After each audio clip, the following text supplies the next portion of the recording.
잠자리에 들면 어김없이 찾아오는 다리 저림 때문에 이불을 차고 일어나 방 안을 서성이시나요? 아파트 복도나 시장에서 조금만 걸어도 다리가 무겁고 당겨서 자꾸 벤치를 찾게 되시나요? 안녕하세요. 재활의학과 전문의 박동수입니다. 날마다 찾아오는 다리 저림 때문에 수면의 질이 떨어지고 일상생활이 불편하신 분들이 생각보다 정말 많습니다.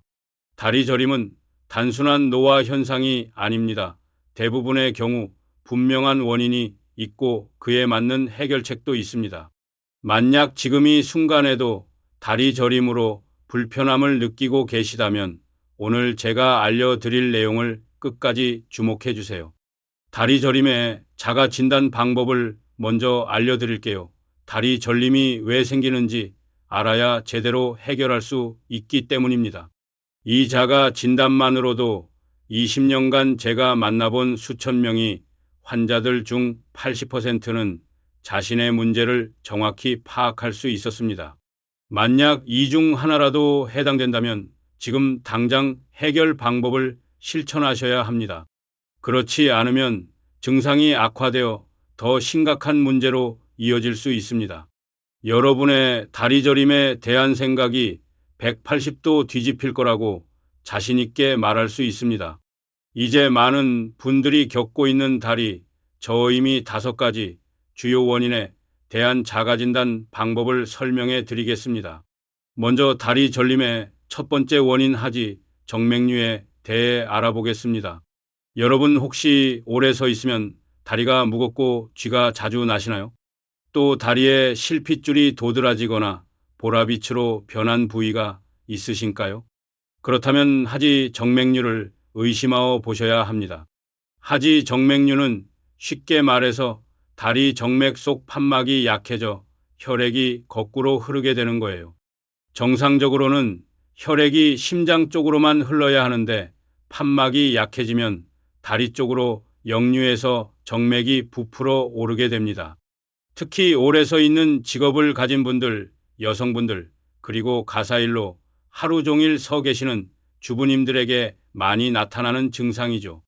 광주에 사시는 68세 정미자님 사례를 한번 살펴볼까요? 정미자님은 30년간 시장에서 야채를 파셨어요.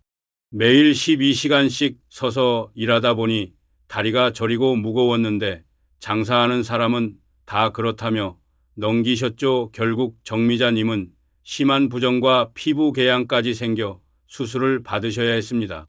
이처럼 하지 정맥류를 방치하면 처음엔 다리가 무겁고 저한 정도였다가 나중에 만성 부종 피부 궤양이 더 심하면 정령까지 발생할 수 있고 결국 일상생활에 큰 제약이 생깁니다. 하지만 너무 걱정 마세요. 제가 곧 알려드릴 간단한 생활 습관만으로도 하지 정맥류 증상을 크게 완화할 수 있어요. 특히 발목 펌프 운동은 하루 5분만 투자해도 정맥 혈류를 30%나 개선시킬 수 있는 놀라운 방법입니다. 이 운동법은 자가 진단법 설명 이후에 자세히 알려드릴게요. 이번에는 또 다른 증상을 살펴볼게요. 혹시 걸을수록 다리가 저리고 앉으면 괜찮아지시나요? 또 엉덩이부터 종아리까지 찌릿한 통증이 있으신가요? 이런 증상이 있다면 척추관 협착증을 의심하어 봐야 합니다. 쉽게 설명해 드리자면 척추관 협착증은 허리에 있는 신경이 지나가는 통로가 좁아지면서 신경이 눌리는 질환이에요. 마치 넓은 고속도로가 좁아져서 차들이 제대로 지나가지 못하는 것처럼 신경이 지나가는 길이 좁아져서 문제가 생기는 거죠. 이 질환은 나이가 들수록 퇴행성 변화로 흔히 발생하는데 특히 60대 이상에서는 10명 중 4명이 겪고 있다고 합니다. 대전에 사시는 75세 윤정호님 사례를 들려드릴게요. 윤정호님은 마트 구경을 10분만 해도 다리가 저려 더 이상 걷지 못했어요. 쉬었다 가야겠다 싶어서 앉으면 괜찮아지고 다시 걸으면 또 저려오는 증상이 반복됐죠. 윤정호님은 이웃의 권유로 간헐적 걷기 습관을 시작했고 지금은 1시간 동안 쇼핑도 가능할 정도로 회복되셨습니다. 이 질환을 방치하면 어떻게 될까요? 처음에는 단순히 다리가 저리는 정도였다가 점점 신경 손상이 심해져 보행 기능이 저하되고 심하면 하지 마비까지도 진행될 수 있어요. 하지만 너무 걱정 마세요. 오늘 제가 알려드릴 간단한 걷기 방법과 의자 스트레칭만으로도 증상을 크게 완화할 수 있습니다. 특히 허리를 살짝 구부리고 걷는 방법은 신경 압박을 30%까지 줄여줘서 통증 없이 걸을 수 있게 도와드립니다. 세 번째로 알아볼 증상은 다리동맥 폐쇄입니다. 여러분 혹시 조금만 걸어도 다리가 당기고 쉬면 나아지시나요? 또 발이 차갑고 상처가 잘 아물지 않는다면이 질환을 의심하어 볼 필요가 있습니다. 다리동맥 폐쇄는 다리로 가는 동맥이 좁아지면서 근육이 산소 부족 상태가 되어 통증이 발생하는 질환이에요. 우리 몸은 산소가 부족하면 아파라는 신호를 보내는데 그게 바로 다리가 당기는 증상으로 나타나는 거죠. 특히 흡연자, 당뇨 환자, 고지혈증 환자에게 많이 발생합니다.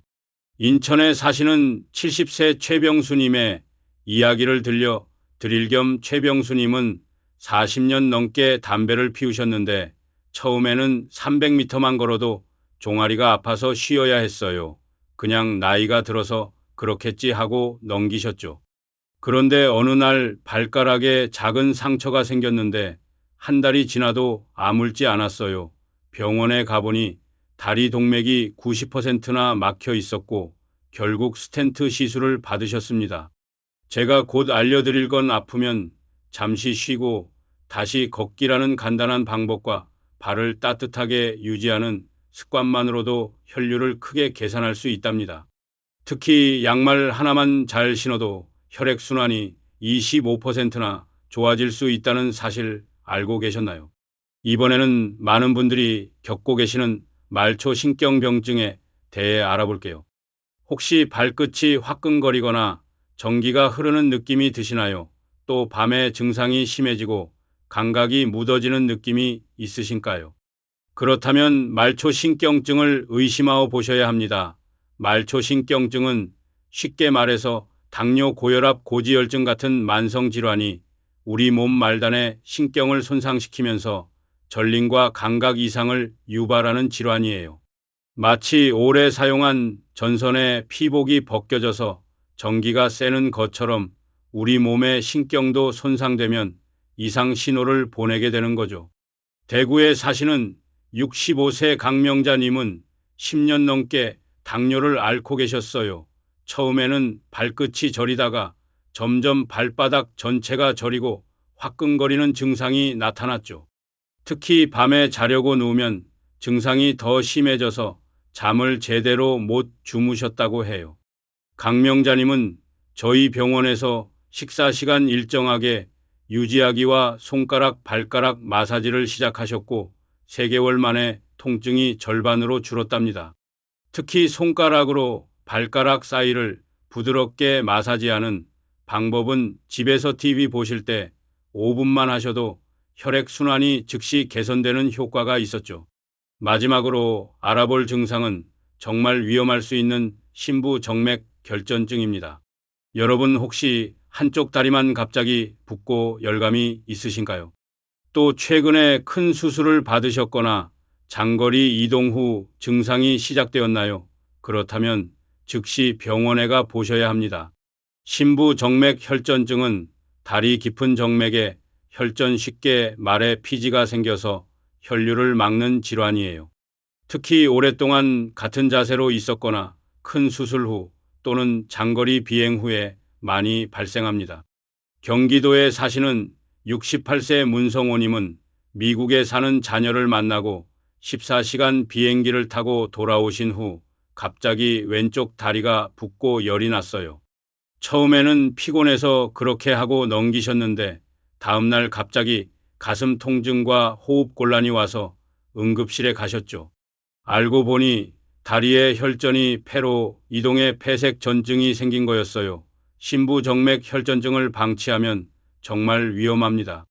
다리에 있던 혈전이 떨어져서 태로 이동하면 폐색 전쟁이 발생할 수 있고 이는 호흡곤란 실신 심한 경우 사망까지도 초래할 수 있어요.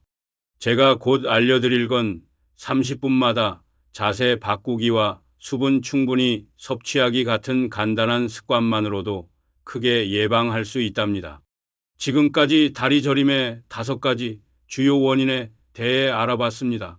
하지 정맥류 척추관 협착증, 다리동맥 폐쇄증, 말초 신경병증, 그리고 심부정맥 결전증까지 각각의 증상과 자가진단 방법을 상세히 알려드렸습니다. 이 자가진단 정보는 여러분이 본인의 다리 저림 원인을 파악하는 데 큰 도움이 될 것입니다. 만약 걸을수록 다리가 저리고 앉으면 괜찮아지는 증상이 있으시다면 척추안 협착증을 발끝이 화끈거리고 밤에 증상이 심해진다면 말초 신경병증을 의심하어 보실 수 있겠죠. 이렇게 원인을 정확히 파악하셔야 그에 맞는 해결책을 효과적으로 적용하실 수 있습니다. 다음으로는 각 원인별로 집에서 바로 실천할 수 있는 해결 습관을 자세히 알려드리겠습니다. 이 방법들은 제가 25년 동안 순환기과 전문의로 일하면서 수천 명의 환자들에게 효과를 확인한 방법들입니다. 먼저 하지 정맥류가 있으신 분들을 위한 방법입니다. 첫째, 발목 펌프 운동을 꼭 하세요. 의자에 앉아서 발끝을 위아래로 20에서 30회 움직이는 겁니다. 마치 피아노 페달이나 자동차 엑셀을 밟는 것처럼요. 이렇게 하면 종아리 근육이 수축하면서 정맥 혈류를 심장 쪽으로 밀어 올려줘요. 하루에 3번만 해도 혈류가 30%나 개선됩니다. 둘째, 하루에 딱 10분만 다리를 심장보다 높이 두고 쉬세요. TV 볼 때 소파에 누워서 다리를 벽에 기대는 정도면 충분해요. 이렇게 하면 중력의 도움을 받아 혈액이 자연스럽게 심장으로 돌아가게 됩니다. 셋째, 가능하면 장시간 서 있지 않는 게 좋아요. 가사일 하실 때도 30분마다 잠시 앉아서 쉬어주세요. 서울에 사시는 68세 오경자님은 이 방법만으로도 다리 부정이 절반으로 줄었다고 하셨어요. 약물이나 수술 없이도 건강을 되찾을 수 있는 거죠. 이번에는 척추관 협착증이 있으신 분들을 위한 방법입니다. 첫째, 간헐적 걷기를 실천해 보세요. 5분 걷고 2분 쉬는 방식으로요. 이렇게 하면 신경이 지속적으로 압박받는 걸 방지할 수 있어요. 인천에 사시는 75세 박영호님은 이 방법으로 산책 시간을 10분에서 30분까지 늘리셨다고 합니다. 둘째, 걸을 때는 허리를 살짝 구부리고 걸어보세요. 허리를 쭉 펴고 걷는 것보다 신경 압박이 30%나 줄어들어요. 마치 앞에 카트를 밀고 가는 것처럼 살짝 구부리는 정도면 충분합니다. 셋째, 의자 스트레칭을 하루에 5에서 10회 해보세요. 의자에 앉아서 허리를 숙였다가 천천히 펴는 동작인데요. 이렇게 하면 척추 주변 근육이 강화되고 척추관이 조금씩 넓어지는 효과가 있습니다. 이 방법들은 약물이나 수술보다 부작용이 없고 꾸준히 하시면 증상이 60%까지 완화될 수 있어요. 대전에 사시는 72세 이선웅님은 6개월간이 방법을 실천하셔서 허리 수술을 피하셨답니다. 다음은 다리동맥 폐쇄이 있으신 분들을 위한 방법입니다. 첫째, 걷다가 아프면 잠시 쉬고 다시 걷기를 실천해 보세요. 아프면 무조건 쉬는 게 아니라 아프기 시작하면 잠시 쉬었다가 다시 걷는 거예요. 이렇게 하면 새로운 혈관 생성을 자극해서 점점 더 멀리 걸을 수 있게 됩니다. 둘째, 발을 항상 따뜻하게 유지하세요. 양말을 꼭 신고 저녁에는 온수 조격을 해보세요. 발이 따뜻해지면 혈관이 확장되어 혈류가 25%나 증가한다는 연구 결과가 있어요. 셋째, 발톱과 피부 위생을 철저히 관리하세요. 작은 상처도 크게 번질 수 있으니 발을 매일 씻고 잘 말려주세요. 발톱도 너무 짧게 자르지 말고 일자로 가볍게만 자르는 게 좋습니다. 이런 관리만으로도 다리동맥 폐쇄의 진행을 50%까지 늦출 수 있어요. 부산에 사시는 73세 유병기님은 이 방법으로 1년 넘게 증상이 악화되지 않고 안정적으로 유지되고 계십니다. 일이제 말초 신경병증이 있으신 분들을 위한 방법을 알려드리겠습니다. 첫째, 식사 시간을 일정하게 유지하고 당분을 줄이세요. 특히 당뇨가 있으신 분들은 혈당 변동이 클수록 신경 손상이 심해지거든요. 울산에 사시는 69세 임상호님은 식사 시간을 규칙적으로 바꾸고 단순당을 줄이니 3개월 만에 저림을 절반으로 줄었다고 하셨어요. 둘째, 손가락, 발가락 스트레칭을 해보세요. 손가락으로 발가락 하나하나를 부드럽게 잡고 앞뒤로 살살 돌려주는 겁니다.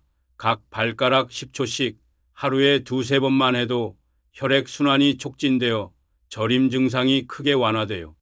대구에 사시는 66세 송은이님은 간단한 방법으로 밤에 심했던 저림이 2주 만에 눈에 띄게 줄었다고 하셨어요. 손으로 쉽게 할 수 있어서 TV 보실 때나 잠자리에 들기 전에 가볍게 실천하실 수 있답니다. 셋째, 매일 저녁 조격과 온찜질로 혈류를 개선해 보세요. 38도 정도의 따뜻한 물에 15분만 발을 담가도 혈액순환이 좋아져 저림이 완화됩니다. 대구에 사시는 67세 김명수님은 매일 저녁 조격으로 밤에 심해지던 저림 증상이 많이 줄었다고 하셨어요. 마지막으로 심부정맥 결전증 예방을 위한 방법을 알려드리겠습니다. 첫째, 30분마다 자세를 바꿔주세요. TV를 보거나 책을 읽을 때도 알람을 맞춰두고 일어나서 발목을 돌리고 다리 스트레칭을 해보세요. 경기도에 사시는 70세 노재현님은 시계 알람을 맞춰두고 30분마다 스트레칭하는 습관으로 비행기 탑승 후에도 다리 부정이 생기지 않았다고 합니다. 둘째, 수분을 충분히 섭취하세요. 물을 많이 마시면 혈액이 끈적해지는 걸 막아줘서 혈전 생성이 줄어들어요. 하루에 물 7잔은 꼭 드시는 게 좋습니다. 셋째, 장거리 이동 전후에는 가볍게 걸어주세요. 비행기나 기차를 타기 전 그리고 내린 후에 10분씩만 걸어도 혈액 순환이 크게 개선됩니다. 특히 오랜 비행이나 수술 후에는 더욱 중요한 예방법이에요. 지금까지 5가지 다리 저림 원인과 각각의 해결 방법을 알려드렸습니다. 하지만 한 가지 꼭 기억하셔야 할 점이 있어요. 이 내용은 다리 저림을 예방하고 개선하기 위한 생활 습관과 방법들입니다. 집에서 쉽게 실천할 수 있는 습관들로 많은 분들이 증상 완화를 경험하셨지만 증상이 하루 이틀이 아니라 계속 반복되거나 점점 심해진다면 반드시 병원에서 정확한 검사를 받아보시길 권합니다. 특히 다음과 같은 경우에는 즉시 병원을 방문하셔야 해요. 갑자기 한쪽 다리만 심하게 붓고 통증이 있는 경우, 다리의 색깔 변화가 분명하게 보이는 경우, 상처가 2주 이상 아물지 않는 경우, 다리 저림과 함께 가슴 통증이나 호흡 곤란이 있는 경우, 이런 증상들은 심각한 혈관 질환이나 신경 질환의 신호일 수 있어 빠른 조치가 필요합니다. 오늘 다리 저림의 원인 별 해결법을 알아봤는데요. 오늘 배우신 내용 중에서 어떤 것부터 시작해보고 싶으신가요? 여러분의 다리 그리고 여러분의 삶은 분명 더 건강해질 수 있습니다. 지금부터라도 늦지 않았습니다. 건강한 다리로 더 행복한 노후를 맞이하시길 바랍니다. 시청해 주셔서 감사합니다. 여러분의 경험이나 다리 저림 극복 사례를 댓글로 남겨주시면 다른 분들에게도 큰 도움이 될 거예요. 그리고 이 영상이 도움이 되셨다면 좋아요와 구독 부탁드립니다. 구독해 주시면 다음에도 이렇게 실생활에 바로 적용할 수 있는 건강한 노후를 위한 정보를 계속 전해드리겠습니다. 오늘 알려드린 5가지 원인과 해결법 오늘부터 바로 실천해보세요.